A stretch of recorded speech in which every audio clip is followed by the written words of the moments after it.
수두 대상포진 바이러스가 환자분들 중에서는 통증이 또 다양하게 나타나서 칼로 쑤시는 것 같다, 망치로 때리는 것 같다, 잠복돼 있다가 이제 발열을 하는 건데, 조기에 치료를 하는 것이 가장 중요하다고 할 수 있고, 추후에 생기는 후유증 때문에라도 72시간, 3일 이내에 빨리 치료하시는 게 중요합니다.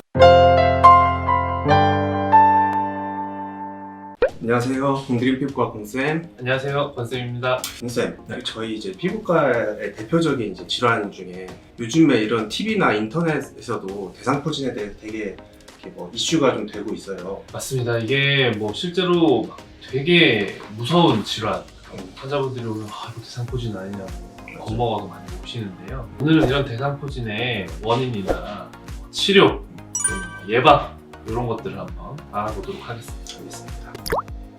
먼저 이제 대상포진의 원인은 어렸을 때 수두를 앓았거나 아니면 수두 예방 접종을 받게 되면은 이 수두 대상포진 바이러스가 척수의 지각신경절에 잠복하고 있다가 면역 체계의 변화로 재활성화하는 게 원인입니다. 주로 이제 고령이나 면역이 떨어져 있는 사람들, 또는 스트레스를 많이 받았던 사람들, 그런 경우에서 이제 발생을 하게 되고요. 대상포진 환자에게 접촉을 하게 되면, 만약에 이 사람이 수두를 앓지 않았던 사람이면 수두가 또 생길 수가 있죠. 증상은 또 어떻게 나타나나요? 지금 대상포진 증상이 굉장히 다양한데, 대표적으로는 통증, 감각 이상, 압통 같은 것들이 나타날 수 있어서 환자분들 보면 이제 3, 4일 전에 피부 발진이 없고 통증만 있기 때문에 정형외과 같은 데 갔다가 이제 피부과에 오시는 경우들도 종종 보이기도 합니다. 이런 증상들이 이제 고령일수록 좀 심하게 나타나고, 많이 나타나는 호발하는 부위로는 이제 흉추가 가장 흔하고, 그 다음에 얼굴을 지배하는 3차 신경도 흔하게 나타나고, 그 다음에 요추신경, 요 순서대로 나타난다고 합니다.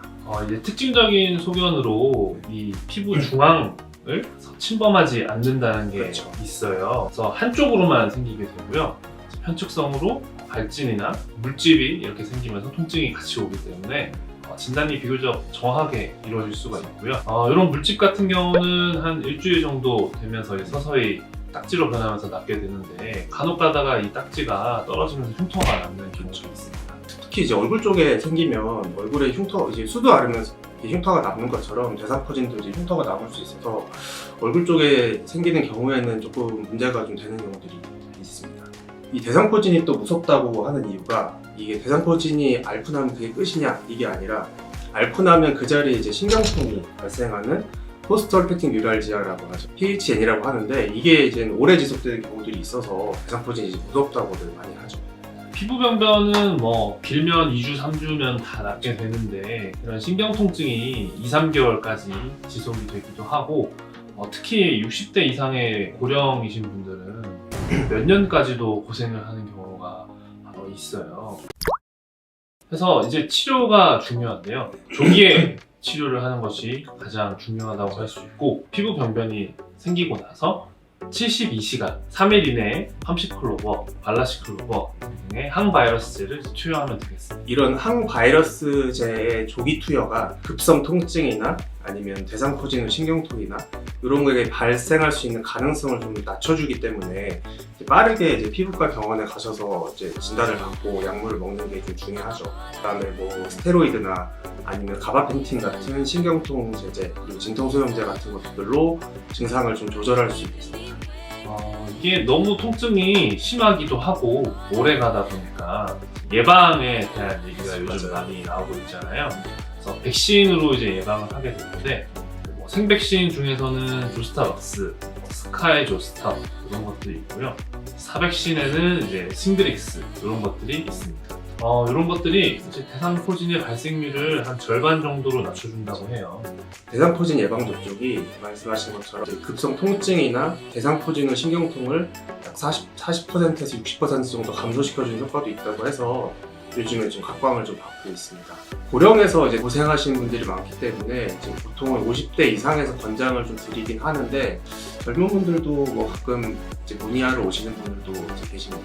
대상포진이 워낙 아프니까 한번 걸리신 분들도 백신을 맞아야 되냐 이렇게 물어보는 분들이 많으시잖아요. 통상적으로 재발을 잘 안 하는 질환이기는 한데, 특히 이제 고령분들은 간혹 가다가 재발을 하시는 분들이 있어요. 그래서 그런 경우를 예방하기 위해서라도 백신을 맞을 수는 있는데요. 처음 대상포진을 앓고 6개월에서 12개월 지나고 나서 이제 백신을 접종하는 것을 추천드리고 있습니다. 그렇다면 이제 대상포진 예방 접종이 좀 고령에서 고생하시는 분들이 많기 때문에 이제 부모님 어떤 건강 선물 같은 걸로도 이제 챙겨드려도 괜찮을 것 같아요. 요즘 많이 하시더라고요. 저희 병원에서도 이제 대상포진 백신을 시행을 하고 있어서 뭐 이 영상을 보시는 분들은 뭐 문의 전화를 주셔도 괜찮을 것 같습니다. 자, 오늘은 대상포진에 대해서 알아봤는데요. 증상이 이제 다양하기도 하고 추후에 생기는 후유증 때문에라도 조기에 진단하시고 빨리 치료하시는 게 중요합니다. 그럼 오늘도 여기까지 대상포진에 대해서 알아봤는데 다음번에 또 더 좋은 주제로 찾아오겠습니다. 구독, 좋아요. 알림 설정. Check the mic and make sure it sound right, boys.